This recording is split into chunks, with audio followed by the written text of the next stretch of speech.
책망에 대해서 좀 생각해 보려고 합니다.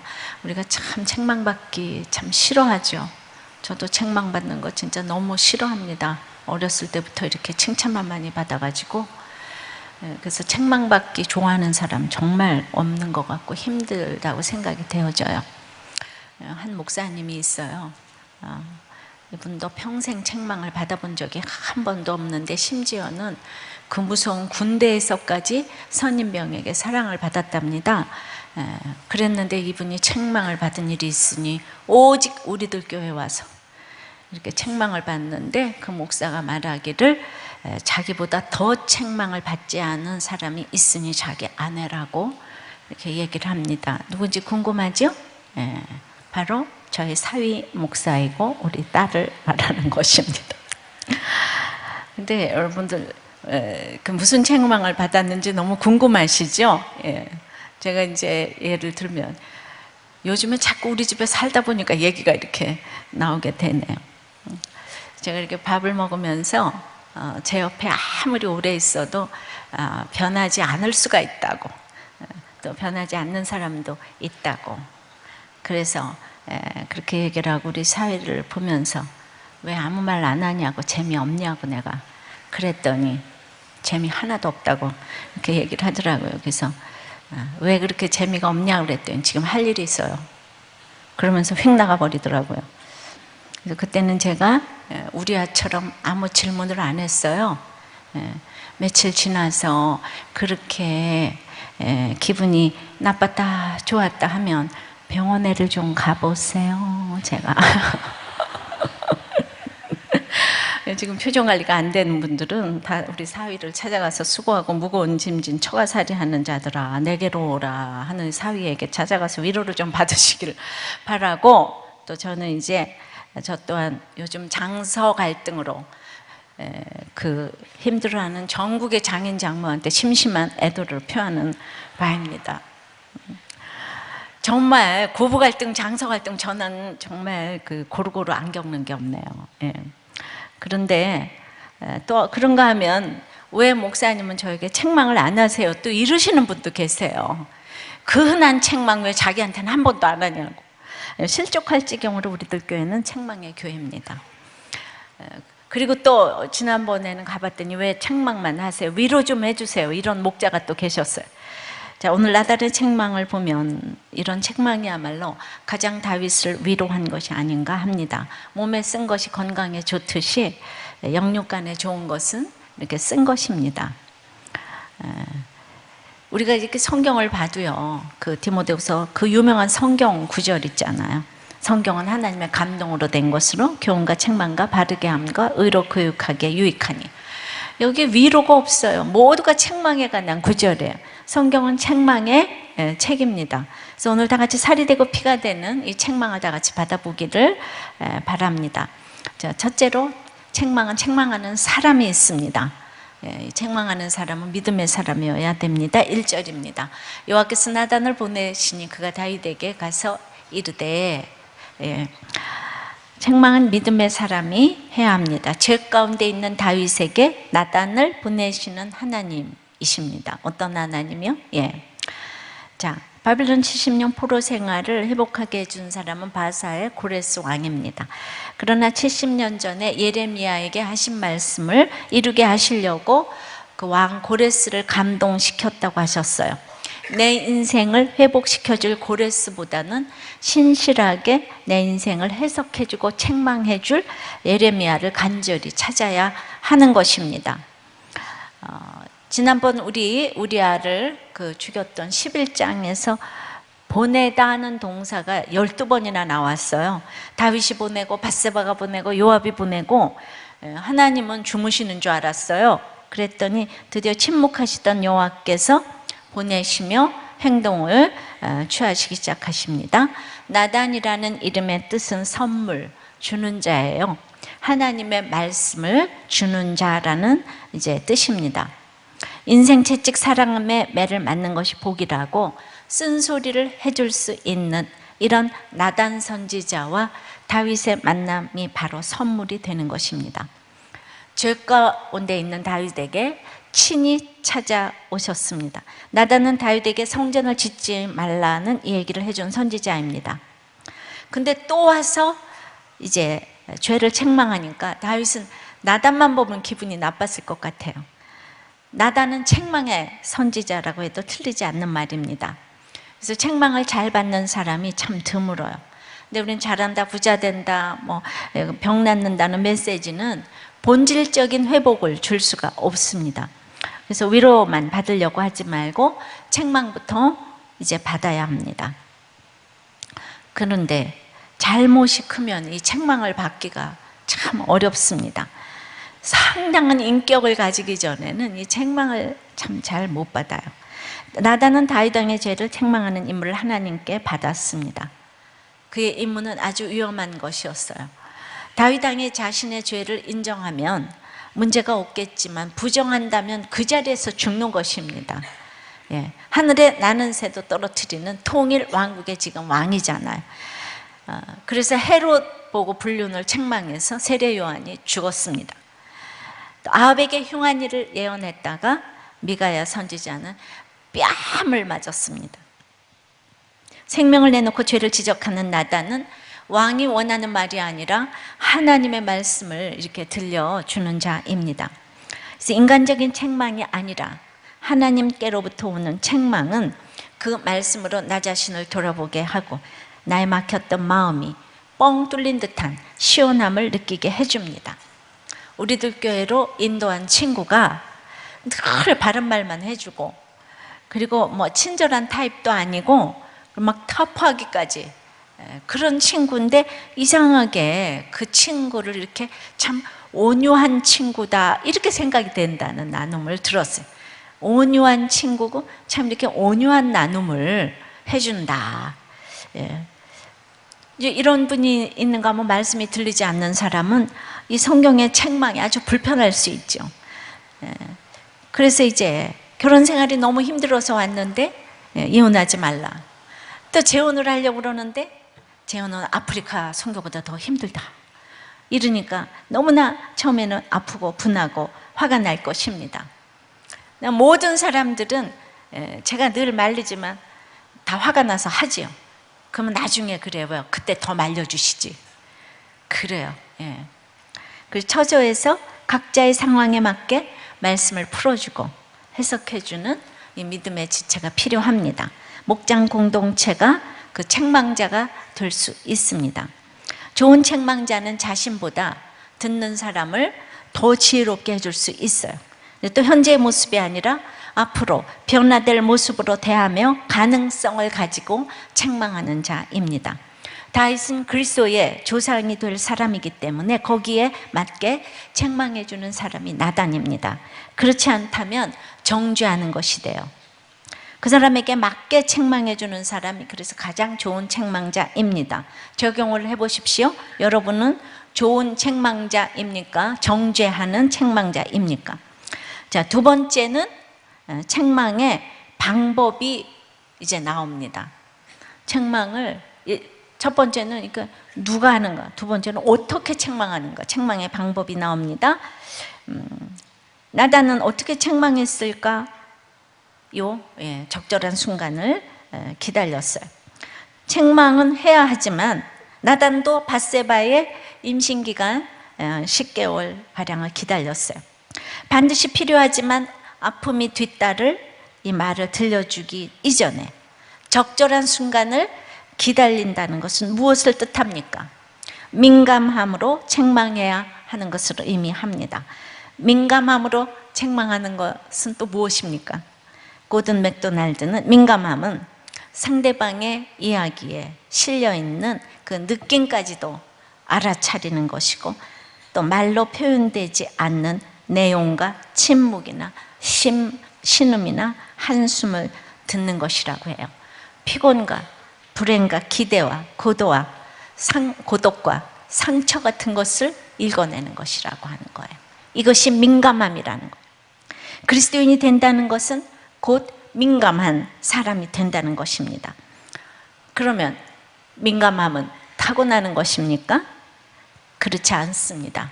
민감함도 훈련을 하셔야 되는 거예요.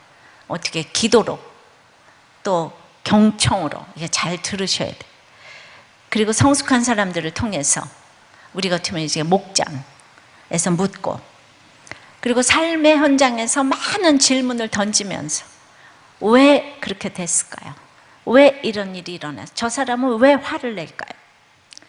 그들과 같은 또 삶의 자리에 있을 때 내가 원하는 방식이 아니고 그들이 마땅히 받아야 할 대우를 해주면서 말할 때 민감함이 훈련이 되는 것입니다.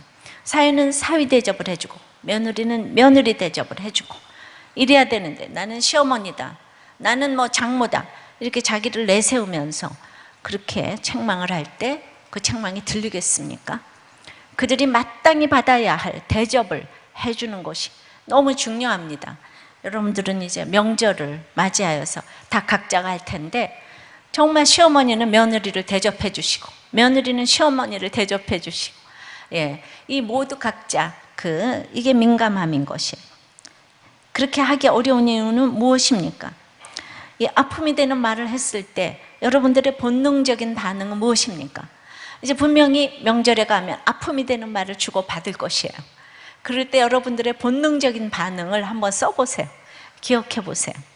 나단도 왕인 다윗의 죄를 직접적으로 책망하기보다는 비유로 깨닫도록 했어요. 비유는 일상생활에서 능히 경험할 수 있는 이 친숙한 상황들을 예로 들어서 이 핵심을 쉽게 이해할 수 있도록 하는 화법이에요. 한마디로 이제 사건으로 생각하면 쉽습니다. 공격적으로 들리지 않게 하기 위해 우회적으로 설득시키는 것이, 이것이 민감함입니다. 이런 민감함으로 나단이 다윗에게 책망을 했어요. 나단은 다윗에게 성전을 짓지 말 것을 예고했고 다윗은 순종했었어요. 나단은 늘 안 되는 일만 가지고 온 것 같지만은 이런 나단의 말을 들어야 예수님의 조상이 되는 것입니다. 1절 후반부부터 이제 한 성읍에 두 사람이 있는데 한 사람은 부하고 한 사람은 가난하니 그 부한 사람은 양과 소가 심이 많으나 가난한 사람은 아무것도 없고 자기가 사서 기르는 작은 암양 새끼 한 마리뿐이라 그 암양 새끼는 그와 그의 자식과 함께 자라며 그가 먹는 것을 먹으며 그의 잔으로 마시며 그의 품에 누움으로 그에게는 딸처럼 되었거늘. 그러니까 부자와 가난한 자 예를 들으며 부자가 양과 소가 심이 많은데도 가난한 자의 딸과 같이 아끼는 암양 새끼를 빼앗아서 자신의 파티에 쓰기 위해서 잡았다는 거예요. 그러니까 부자들이 파티를 좋아하죠. 자신의 파티를 위해서 다른 사람의 행복은 상관이 없다는 거예요.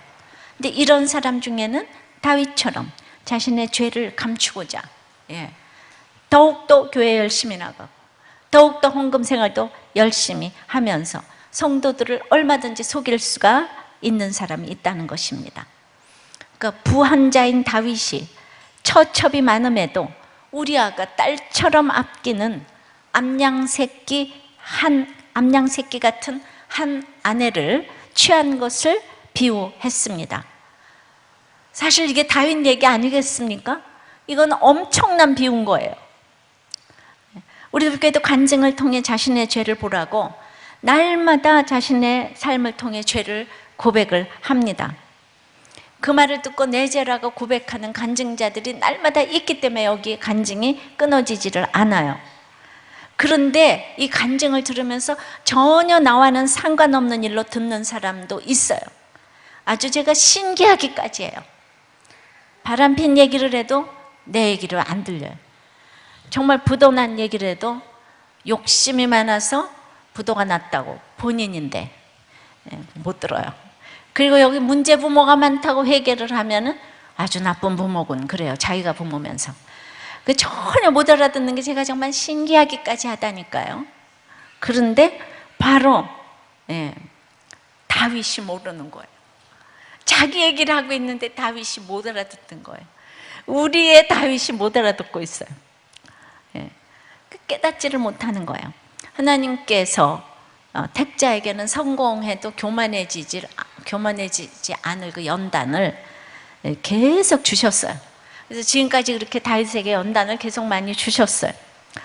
근데 많이 받은 것 같았는데 다윗이 지금 한순간에 무너졌어요. 와르르 무너졌어요.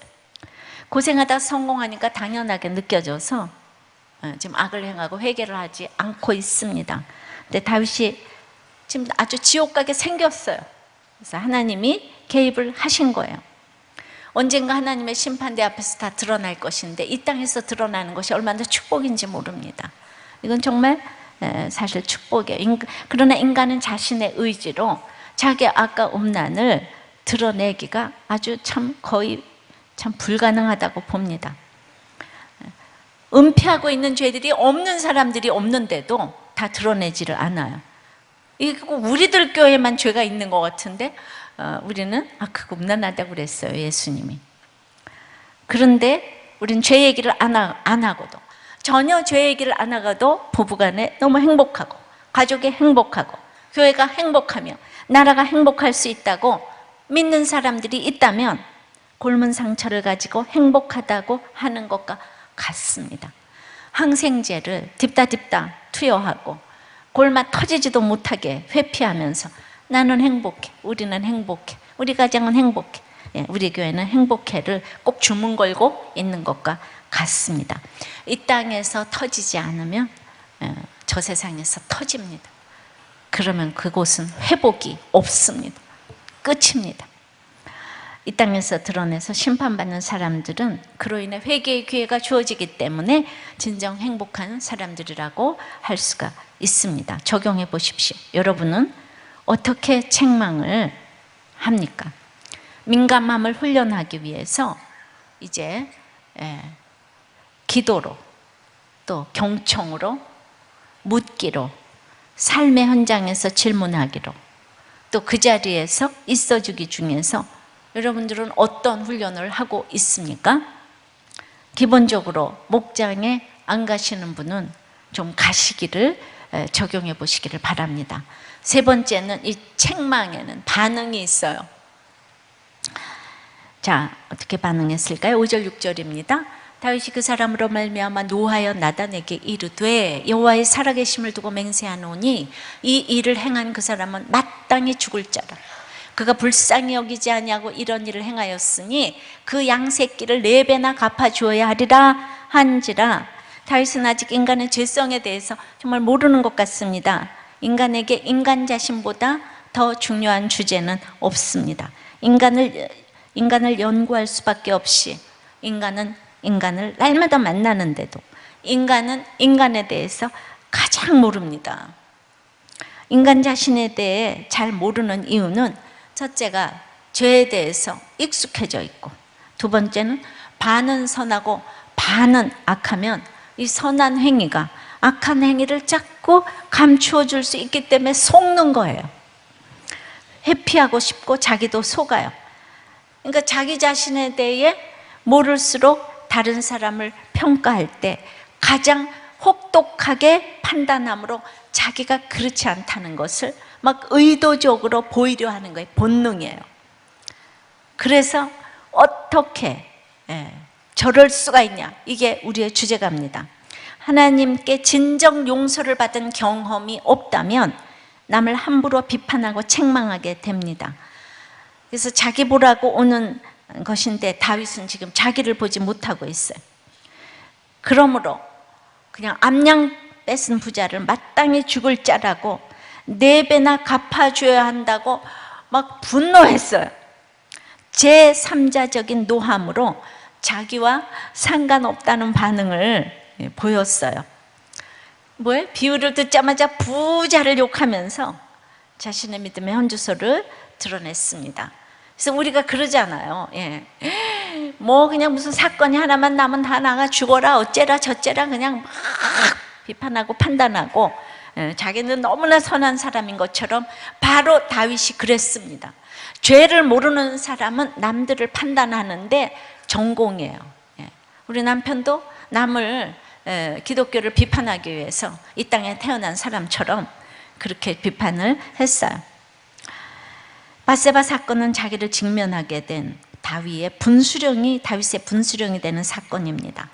핍박받고 사울을 용서하고 골리앗을 물리치고의 모든 고난을 건져주신 이 하나님과 밧세바 사건에서 직면하게 된 그 또 봐야 되는 자신의 죄와의 직면은 차원이 다른 직면입니다.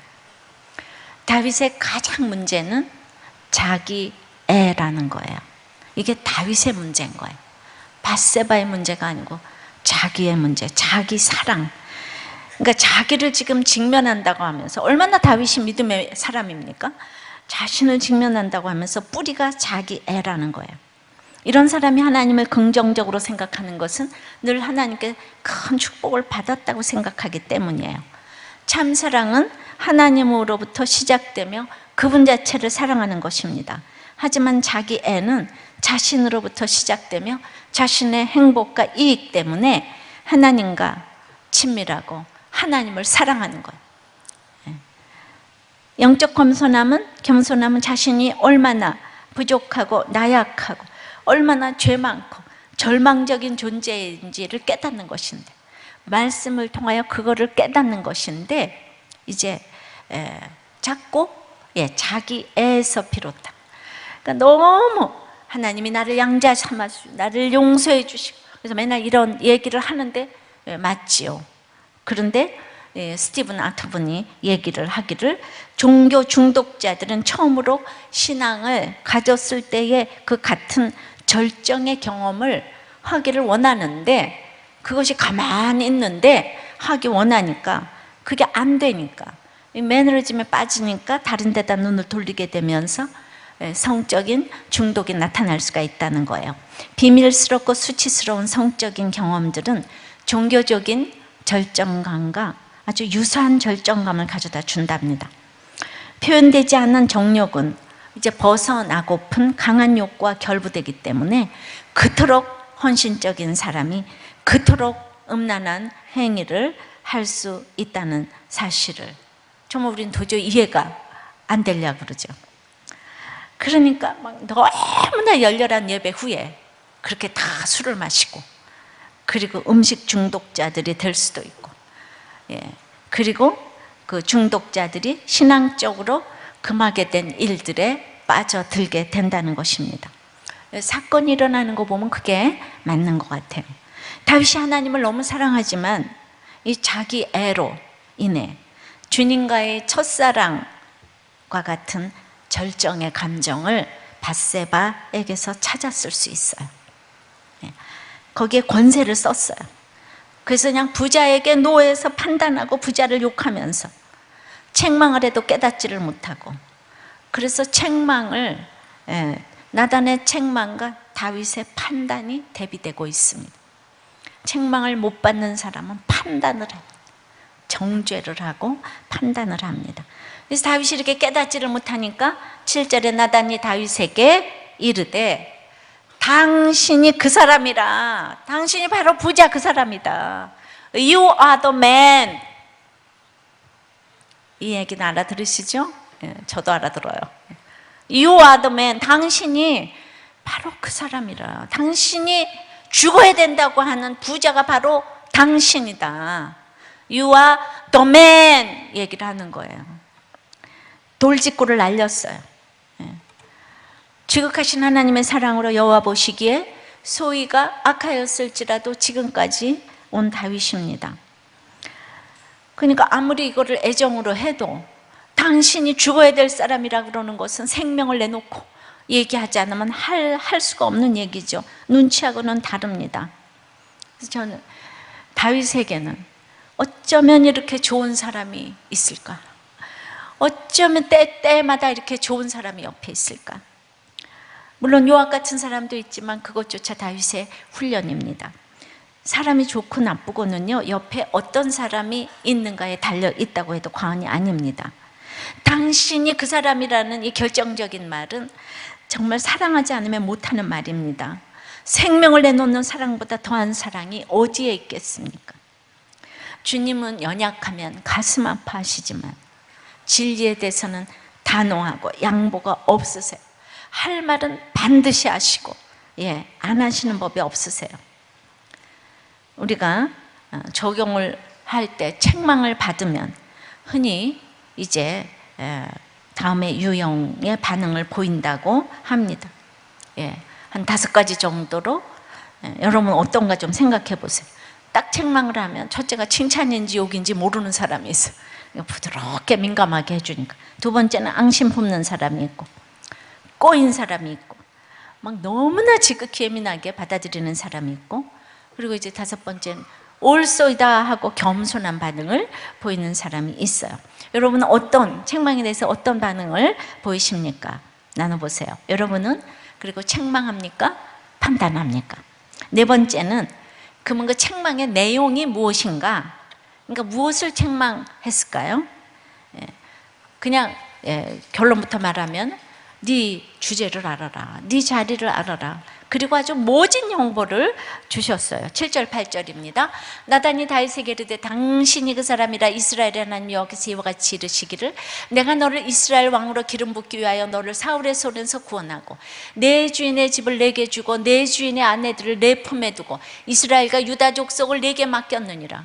만일 그것이 부족하였을 것 같으면 내가 네게 이것저것을 더 주었으리라. 다윗에게 은혜를 베풀고 베푸셨어요. 사울의 손에서 구원하시고 사울이 차지한 모든 것을 다윗에게 주셨고 온 나라를 다윗에게 맡기셨어요. 다윗에게 부족함이 없게 하셨어요. 목동에 불과했던 이 다윗에게 모든 것 주셨어요. 하지만 다윗은 넘치는 은혜 속에서 범죄했습니다. 다윗의 범죄는 은혜가 부족했기 때문이 아니라 은혜에 만족하지 못했기 때문에, 부족한 게 아니라 만족하지 못했기 때문에 죄를 짓는 거예요. 하나님은 목동에 불과했던 다윗에게 막 다 주셨어요. 원하면 더 주었을 거라고 얘기하십니다. 그런데 승리의 정점에서 이웃의 아내를 탐하는 추악한 죄를 저질렀습니다. 자기의 아내로 만족하지 못하고 하나밖에 없는 이웃의 아내를 취했습니다. 다윗은 졸지에 하나님 자리에 앉아 있었습니다. 자기 자리를 안다는 것이 얼마나 힘든 것인지 모릅니다. 하나님의 보좌에 가서 앉아 있었어요. 하나님 자리는 비워놔야 되는데 하나님 자리에 앉아 있었어요. 내가 죄인의 입장으로 끝까지 간다는 것은 인간의 힘으로는 안 되는 일 같습니다. 9절 10절입니다. 그러한데 어찌하여 네가 여호와의 말씀을 업신여기고 나보기에 악을 행하였느냐. 네가 칼로 햇사람 우리아를 치되 암몬 자손의 칼로 죽이고 그의 아내를 빼앗아 내 아내로 삼았도다.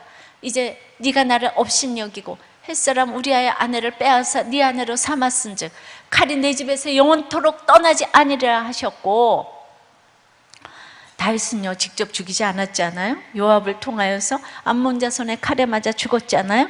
근데 하나님은 네가 죽였다고 얘기해요. 네가 죽였다. 하나님 안 속으세요. 자기는 손 하나 안 댔는데 암몬 자손의 칼로 네가 죽였다. 만족하지 못하는 것은 오늘 하나님을 업신여기는 것이라고 합니다. 여러분들이 지금 삶에서 만족함이 없는 사람들은 하나님을 업신여기는 것이라고 합니다. 이방인 개종자 우리아를 죽이고 암몬 자손의 칼로 이제 죽이고 우리아 척까지 빼앗았어요. 100개를 가져도 남의 집 1개가 갖고 싶습니다. 하나님은 다윗의 범죄로 업신여김을 받으셨어요. 다윗의 범죄는 우리아의 가정을 파괴하는 것이었지만 궁극적으로는 하나님을 무시하는 행위였어요. 다윗은 통일 왕국, 하나님 나라의 왕국의 왕으로 임명이 되었는데 하나님의 명예를 더럽혔어요. 이거 업신여긴 것입니다. 다윗의 범죄는 그가 하나님의 말씀을 가볍게 여기고 이제 행하지 않았다는 것입니다. 7계명 가늠하지 말라도 어겼고 거기에서 살인하지 말라는 6계명도 어겼습니다. 항상 말씀에 비추어 생각해 볼 때 사단이 한 길로 왔다가 또 7길로 도망갈 텐데 다윗이 갑자기 편해지니까 큐티도 안 하고 예배도 안 드리고 묵상도 빼먹고 목장 모임도 안 가고 잠시 하나님 안녕 하면서 죄를 지었어요. 근데 죄의 대가가 너무 혹독한 것이에요. 11절입니다. 여호와께서 또 이와 같이 이르시기를 보라 내가 너와 내 집에 재앙을 일으키고 내가 내 눈앞에서 내 아내를 빼앗아 네 이웃들에게 주리니 그 사람들이 네 아내들과 더불어 백주에 동침하리라.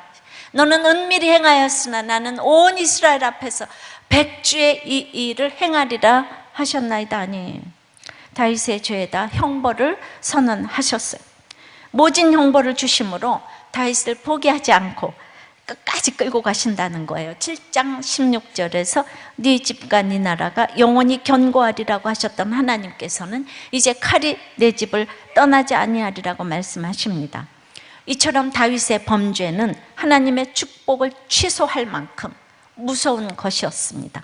이 예언들은 다윗의 아들 암논의 그 형제, 자기 바로 그 형제 자매인 다말을 강간했고, 아들 압살롬이 형을 암논을 살해했고, 압살롬이 반란을 일으켰고, 압살롬이 자기 어머니 후궁을 다 동침했고, 솔로몬이 아도니아의 그 처형,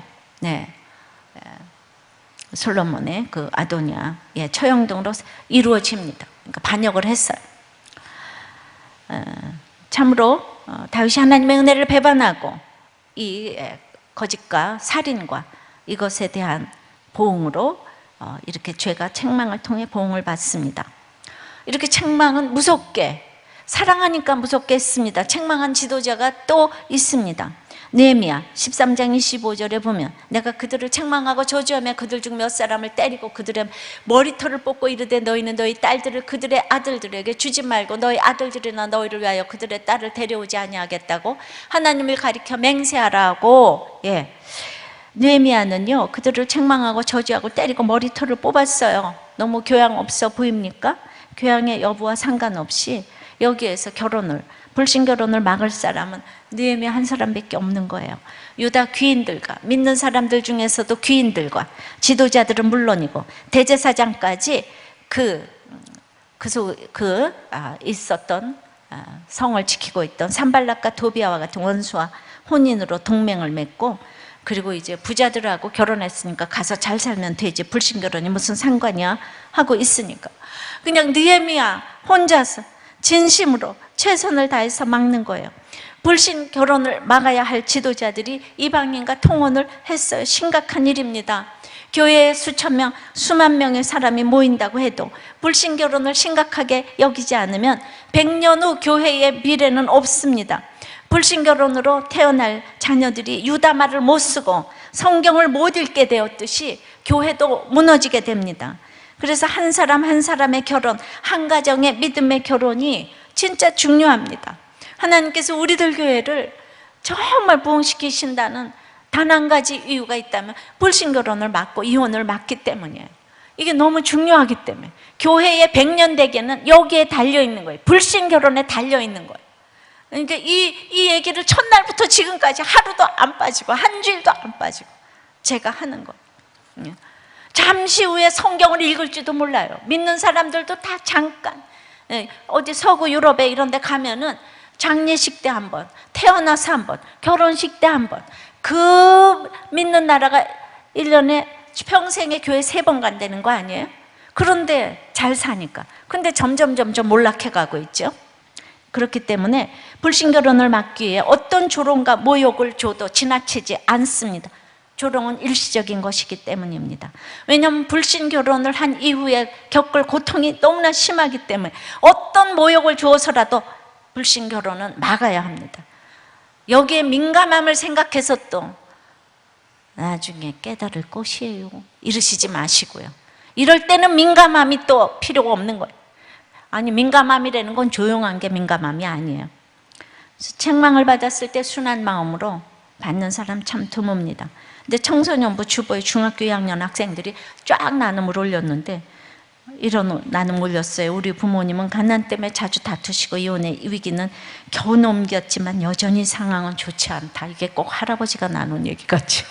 자기 집안을 이렇게 걱정하면서. 또 하나에는 아빠의 외도 때문에 초등학교 2학년 때 이혼을 하셨는데 엄마는 연예인 중독에 빠져서 늘 싸우신대요. 일부러 이혼 가정이라는 걸 언급하면서 내 속을 스스로 긁어 상처를 냈는데 내 죄를 보지 못하고 부모님 탓만 하다가 말씀으로 양육을 받으면서 절대 용서할 수 없던 아빠를 용서하고 오히려 내가 아빠에게 용서받아야 할 죄인임을 깨닫게 되었다. 또 하나에는 아빠가 나는 끈기가 없고 매사에 부정적이라고 지적하셨는데 그런 말을 들어도 묵상한 말씀으로 마음을 가라앉히면서 아빠의 말을 인정하게 되었다. 내가 부정적인 말을 하고 있다는 것을 인정하게 되어서 감사하다. 비난받거나 오해를 받으면 동생을 때리며 화풀이 하던 나에게 권면하고 책망하는 사람, 내게 충고해 주는 사람이 있어 정말 감사하다. 이게 중학교 2학년 주보에 올라온 내용들이에요. 우리 아이들이 책망을 잘 받습니까? 잘 받지 않습니까? 나단의 책망의 내용이 왕인데, 근데 왕인데 말이죠. 왕에게 책망을 했는데, 아니 우리야 한 사람 죽였다고, 이게 너무 혹독하게 생각되지 않습니까? 이 벌이 아주 한 사람 죽였는데 1000,000배의 벌을 주셨어요, 다윗에게. 여러분들은 믿는 사람이기 때문에 그렇게 혹독하게 벌을 받으셔야 돼요. 칼이 내 집에서 떠나지 아니하고 이제 내 아내들과 네 아들이 더불어 뱅주에 동침하리라. 왜 그렇습니까? 왜 이렇게 혹독하게 벌을 받았을 것 같습니까? 왕의 권세를 가지고 다른 사람이 자기가 원하는 것을 다 해줘야 된다는 생각을 가지고 있었어요. 다시 왕이 되어서 지은 죄예요. 사울은 인간이 원하는 왕의 조건을 다 가진 자예요. 망했잖아요. 다윗은 하나님이 원하는 자로 기름을 부으신 자입니다. 비천한 목동을 택해서 전적인 은혜로 하나님이 뽑아서 인도해 가시는데 모든 부분을 인도해 주셨고 어디로 가든지 이기게 해주셨고, 그리고 여자 부분도 눈 감아주신 부분이 있습니다. 주님은 연약한 부분에 대해서 가슴 아파하시고 지나가셨는데 우리아 사건은 다윗의 완악한 부분이라는 거예요. 혹독하게 다룰 수밖에 없으신 부분이시라는 거예요. 왜 그럽니까? 여자 문제와 무엇이 다릅니까? 통일 왕국의 왕이 되기까지 은혜로 왔는데 밧세바 사건은 여자 문제를 넘어서는 이 권세의 문제라는 거예요. 하나님 자리에 앉아서 권세를 남용했어요. 정점에 올라가니까 다윗이 교만함을 보였어요. 여자 문제보다 더 심각한 것이 교만함입니다. 그래서 우리아 한 사람 죽이고 영원토록 벌을 받았어요. 이것은 하나님이 하나님에게 책임을 물으신 사건, 하나님이 자신에게 회초리를 들으신 사건이에요. 그러니까 후반부는 이 징벌을 받다가 슬픔의 인생을 살면서 다윗이 주님밖에 없음을 외치고 자신이 아무것도 할 수 없음을 보여주면서 주옥 같은 시편의 회개를 남겼어요. 다윗이 모든 사람들에게 인정받다 보니까 결국 다윗의 문제는 자기잖아요, 그죠? 자신의 문제가 가장 힘든 거예요. 자기 애인 거예요. 이게 교만인 거. 하나님 자리에 어느덧 딱 앉아 있어요. 이거를 여자 문제로 다룰 수가 있겠습니까? 여자 문제 정도로는 다윗을 깨우칠 수가 없는 거예요. 아무것도 할 수 없다는 거, 다윗이. 이제 정점까지 갔으니까. 그래서 20년 넘게 눈물을 흘리면서 혹독한 칼과 비참한 꼴을 계속 보게 하시면서, 다윗은 너무 안 되는 일이 없기 때문에 이제 그거를 보시면서 이제 드디어 다윗의 회개를 이제 도출해 내십니다. 그러니까 지금까지 다윗의 모든 인생은 밧세바 전하고는 아주 허당입니다. 허당. 저도 이제 그러면 내 인생은 뭘까 많이 생각해 봤어요. 어떻게 다윗처럼 진짜 용서함을 지금 깨닫고 가는 것일까? 어떻게 다윗이 이럴 수가 있을까? 지옥 가게 생긴 다윗에게 혹독한 징벌은 회개의 기회였습니다. 그래서 시편 51편, 32편 어마어마한 참회의 시를 썼어요. 그때부터 제대로 된 시편을 썼어요. 근데 자기 생각으로 도망간, 울 기력이 없도록 울었던 시글락에서는 시편이 한 편도 없어요. 거기서는 그냥 왜 울었는지 몰라요. 우린가 운다고 다 믿음 있다 이렇게 보지 마세요. 운다고 여러분들도 저를 하나도 대단하게 보지 마시길 바랍니다. 선한 것이 하나도 없어요. 보소서, 내게 선한 것이 하나도 없습니다. 성경을 보니까 진짜 그렇네요. 적용해 보세요. 은혜가 부족합니까? 만족하지 못합니까? 나의 징벌이 혹독합니까? 아니면 합당합니까? 앞으로 주님을 위해 크게 쓰일 것이기 때문에 합당하게 벌을 주셨다고 생각을 합니까? 예, 공동체 고백. 지난주일에 남편이 평생 속을 썩였지만 남편의 구원을 위해서 큰 교회 사역을 하시다가 다 접고 오직 남편의 구원을 위해서 죄인처럼 이렇게 교회에 몇 년 동안 저 뒤에 와서 계신 한 전도사님이 있었어요. 지금은 목자가 되셨어요. 이 남편은 위장 이혼을 하고 10년 동안 미국에 갔다가 10년 동안 위장 결혼한 상대는 어디로 간 곳이 없고 온갖 병을 얻어가지고 나오셨어요. 이 남편을 받아들였어요. 그리고 지극정성으로 섬겼어요. 그래서 그래도 이제 저 남편 구원돼야 되는데 내가 평생 전도사고 사역했으면 뭐하는가, 남편 하나 구원 못하는데. 그래서 이제 우리들 교회를 왔어요. 근데 이 남편이 느부갓네살처럼 복음이 들어가지 않았어요. 그런데 네가 사역을 한다고 하면서 남편의 구원 어떻게 되는 거냐, 막 나팔소리 같은 주님의 책망을 듣고 이제 온 거예요. 내가 나가서 남들에게 일은 뭐하나. 그래서 이분이 거기에 알맞는 이제 직장을 뭘 일을 하시면서 남편을 부양하고 그러는데, 제가 그 남편이 그나마도 우리들 교회를 이렇게 좋아하셔서 제가 가서 정말 가서 뭐 이렇게 하시고 손도 잡아드리고 이랬는데도 불구하고 좋았다 나빴다 이러시는 거, 나왔다 안 나왔다 이러시는 거. 몇 년이 됐는데도 이분이 변화되질 않아. 세례도 안 받아. 그런 분이 있으실 거예요. 많이 아프세요. 전도사님은 마지막 카드로 위장 결혼 이혼했다가 아직 혼인신고를 못하고 있는 상황인 거예요. 그래서 우리가 마지막으로 혼인신고를 하자. 그러려면 불신결혼은 안 되니까 당신 세례받아야 된다. 불신결혼은 할 수 없지 않은가. 그러면 또 받겠다고 그랬다가 안 받겠다고 그랬다가. 나이도 많으신 분인데 아주 그냥 교장 선생님 출신이었는데 드디어 이제 지난주에 목사님이 가셔서 세례문답을 했는데 정말 기적같이 진정성 있는 대답을 이렇게 하셔서 진심으로 자기가 원해서 세례를 받으셨습니다. 그리고 혼인신고를 하셨어요. 그리고는 일주일 만에 돌아가셨어요. 이거 안 했으면 이게 시간이 우연히 일어난 것 같습니까? 우연은 없어요. 이 세상에 완벽하게 천국 가셔서 꼭 우리 남편이 천국 간 것 같이 제가 그냥 얼마나 사실 기쁜지 모르겠습니다. 그렇게 부양을 하고 뇌출혈로 거동도 불편했는데 그 이루어질 것 같지 않은 구원이 이루어졌어요. 평생의 결론으로 남편의 구원이 이루어졌어요. 이 남편이 얼마나 힘든지 외국에까지 소문이 났어요. 그 남편이 정말 구원이 안 되는데 우리들 교회 갔다 그러더라. 그럼 여기 왔으면 구원이 돼야 되는데 우리들 교회 나온다고 다 구원이 됩니까? 주님을 영접하고 가는 게 이게 중요한 것이지. 여러분들 여기 나온다고 구원되는 게 아니에요. 아까도 나 우리 집사람이 나오고 나는 집사람 나가는 건 말리지 않는다 그래서 그러시면 안 된다고 치마꼬리 붙잡고 못 간다고.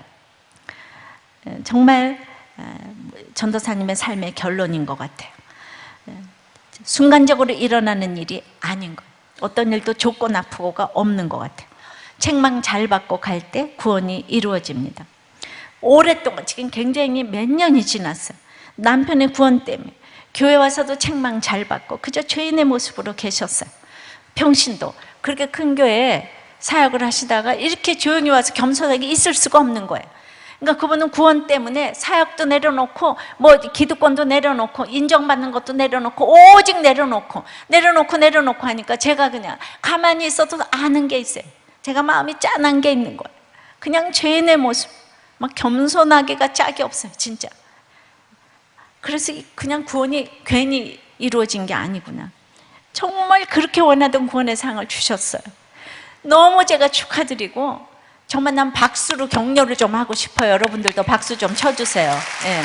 이번에 명절에 가셔서 이렇게 구원의 상을 바랄 때 그게 이제 뒤에 남아있는 유가족의 태도를 보면 진짜 구원받았나 안 받았나 우리가 그걸 알 수가 있습니다.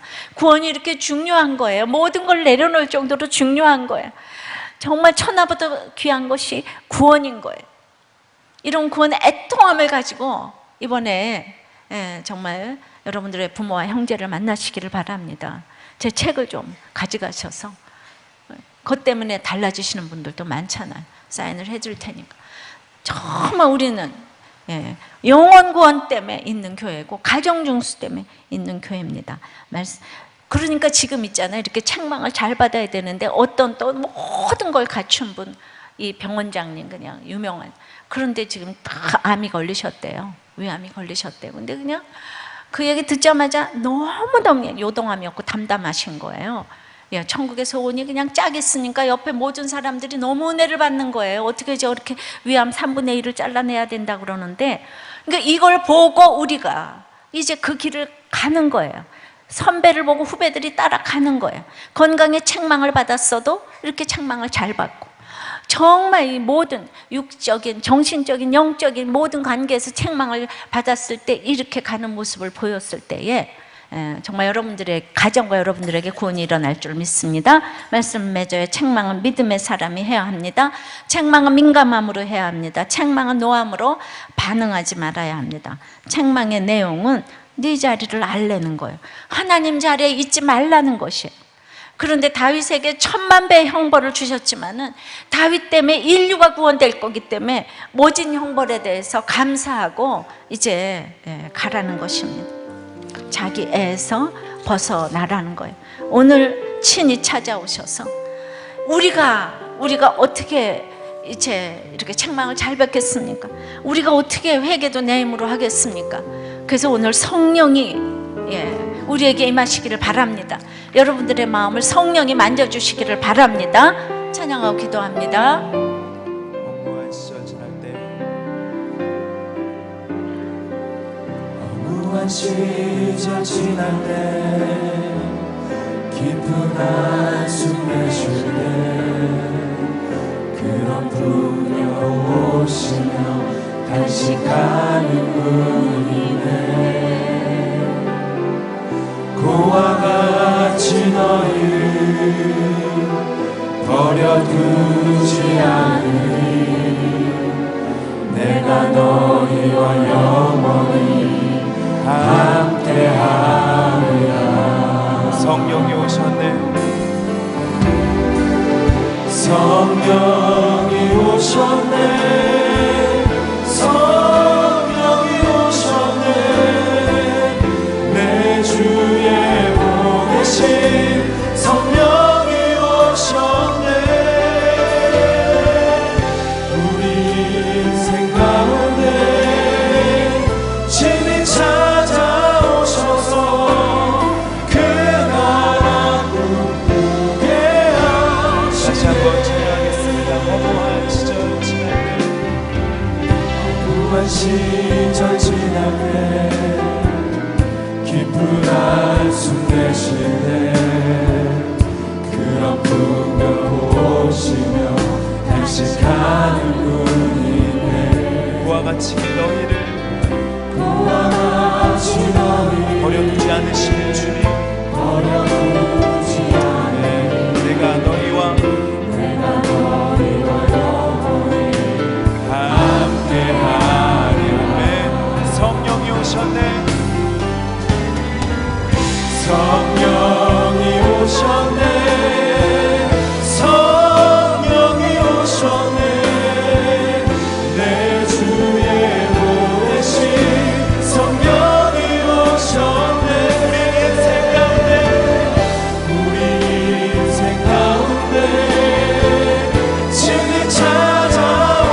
여러분들은 지금 어디에서 책망을 받고 있습니까? 물질의 책망을 받습니까? 정신적으로 책망을 받습니까? 건강의 책망을 받고 있습니까? 영적으로 책망을 받고 있습니까? 오늘 이제 그 모든 것에서 자기 애를 버리면 이 책망이 너무나도 우리에게 피가 되고 살이 되는 것인데, 우리 자기에서 벗어나게 해달라고, 이 책망을 잘 받고 모든 사람들에게 책망을 잘 받는 것이 무엇인지를 모든 사람들에게 보이게 해달라고 다 같이 기도하겠습니다. 아버지 하나님, 제가 얼마나 인정받는 것이 우상이라서 책망받는 것을 싫어하는지 주께서 아십니다. 혼자서 무엇이든지 하다 보니 저는 이제 너무나도 칭찬에 익숙해 있고, 그래서 저를 이제 소미불로 말아서 끊임없는 책망을 저에게 하셨어야 된다는 것이 너무나도 인정이 됩니다. 그럼에도 불구하고 나단 선지자가 지금 저에게 찾아와서 이렇게 무엇을 지적할까 얼마나 가슴이 오그라지는지 모르겠습니다. 생각을 해보면은 제대로 된 것이 하나도 없고, 이제 저는 복음을 전하는 자의 입장에서 왜 이렇게 아직도 안 변하는 것일까, 그렇게 이제 왜 안 변하는 것일까 때문에 애통을 넘어서 이게 의분인지 혈기인지 알 수 없을 정도로 이렇게 속에서 막 화가 납니다. 주님, 정말 제가 영적인 민감함을 가지고 가게 도와주시고, 사랑이라는 이름으로 아버지 하나님, 혈기 내지 않고 분함을 내지 않도록, 하나님이 하시는 것인데 때와기 하는 아버지께서 자기의 권세에 두셨는데, 아버지 하나님, 제가 앞서가지 않도록 주여 도와주시옵시고, 노하지 않게 도와주시옵시며, 아버지 하나님, 기도하며 경청하며 잘 물으며 삶의 자리에서 날마다 물어보면서 아버지 하나님, 내가 그 자리에 있어주는 이것 부족한 것들을 주님, 제가 여전히 훈련할 수 있도록 주님 역사하여 주시옵소서. 아버지 하나님, 참으로 아무것도 할 수 있는 것이 없는데 이제 다윗이 무너진 것이 여자 문제도 아니고 교만함과 자기 애와, 아버지 하나님, 그 자리에서 누가 자기 애가 없을 수가 있겠습니까? 어떻게 권세를 쓰지 않을 수가 있겠습니까?